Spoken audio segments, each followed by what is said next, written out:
Цагааны ертөнц гэдэг маань одоо би сая сүнсний орон зайг л хэлж байгаа шүү дээ. Ер нь бол. Сүнс ямар орон зайд амьдрах вэ? Тэр хэлж байгаа. Тэгэхээр тэр орон зайг нь бэлдэж өгнө гэсэн утгыг хэлээд байна л да. Тэгэхээр бол одоо 1-ийн онол, 2-ийн онол, 3-ийн онол, 4-ийн онол, 5-ийн онол гэж байдаг л да. 1-ийн онолын юм яригдана л да. Тэгэхээр цагааны ертөнц гэдэг маань өөрийн одоо дүрм журм те одоо өөрийн бас юмнууд байгаа шүү дээ.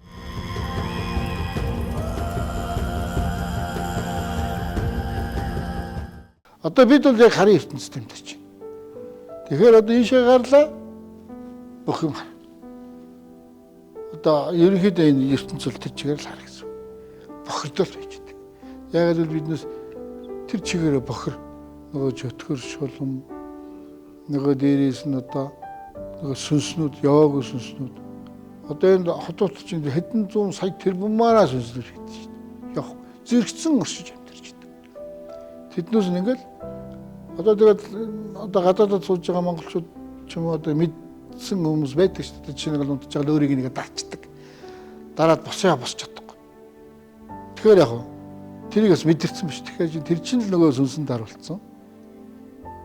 Тэгэхээр тэр хотууд тэр чигээрээ сүнсэндээ хэрэгтэй. Явах.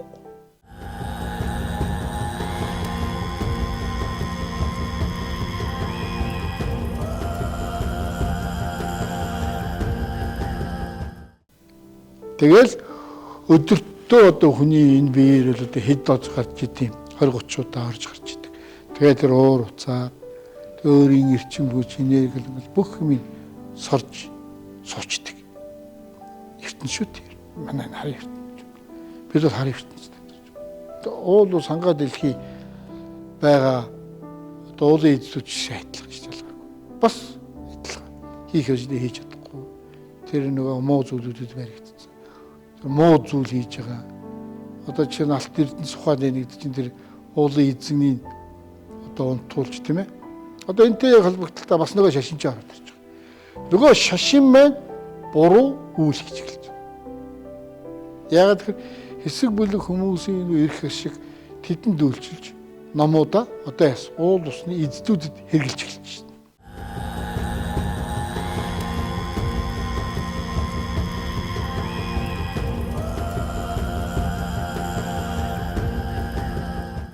Одоо энэ би чи өөрөө ингээд үйл тариад бохирдсан баг шүү дээ. Энэ үйл өөрийг устгаж тийм ээ энэ биеийг цэвэрлэх үйл өөрийг устгах. Тэгэхээр одоо олон ажлууд хийдэг л дээ. Тэгжижил гэлгээгээ болно л да. Түрүүний энэ подкаст хийсэн л да. Энэ нөгөө олж ус оюун ухаан гэж нэг айхтар. Олдруулж хэлээр оюун ухаан байгаа. Энэ нь маш том асуудалтай оюун ухаан байдаг. Энийг л одоо энийгээ одоо энээс салах.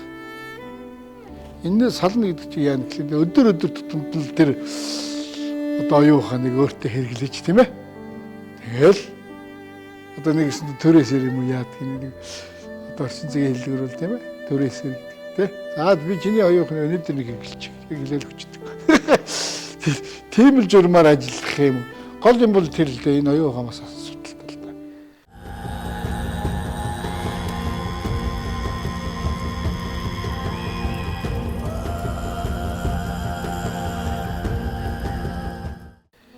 За тэгээд энэ оюун ухаанаас өдөр тутамд нь хэрэглээд яваад дээрээс нь энэ өөрийн хийсэн энэ биеийн дотор байгаа энэ үйлүүдийг устгах эсийн төвшин. За дээрээс нь сүнснийхээ үйлүүдийг устгах. За тэгээд ийм зүйлүүдийг устгах жижиг энэ өөрийн цагааны ертөнц буюу энэ гэрэлгээгээ бий болно. Энэ харийн ертөнцид ингээд энийг устгахт нэлээ хүч хөдөлмөртэй. Яагаад гэвэл биднээс өөрөө биднээс энэ орон зай тэр чигээрээ харуулсан. Мэрэг сайхан хийгээд яг бохирдоод идэх. Агаараар, усаар, агаараарч орж ирнэ, усаарч орж ирнэ. Тэгэхээр агаараар нь агаарч өөрөө бас зовлон. Ус өөрөө зовлон. Хий биеэр орж ирнэ. Хий биеэр орж ирээд одоо биднээс энэ хий төлөвдөг шүү дээ.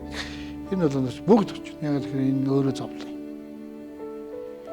Тэгэхээр энийг хийх хичээл одоо харин өстой жинхэнэ хөдөлмөр хүч хөдөлмөр тийм ээ. Гарч таа. Явж иж дэшээ гэнэ. Тэрнээс бол Тэр өөрийн ертөнц рүү явна мөн гэж байхгүй л хэцүү.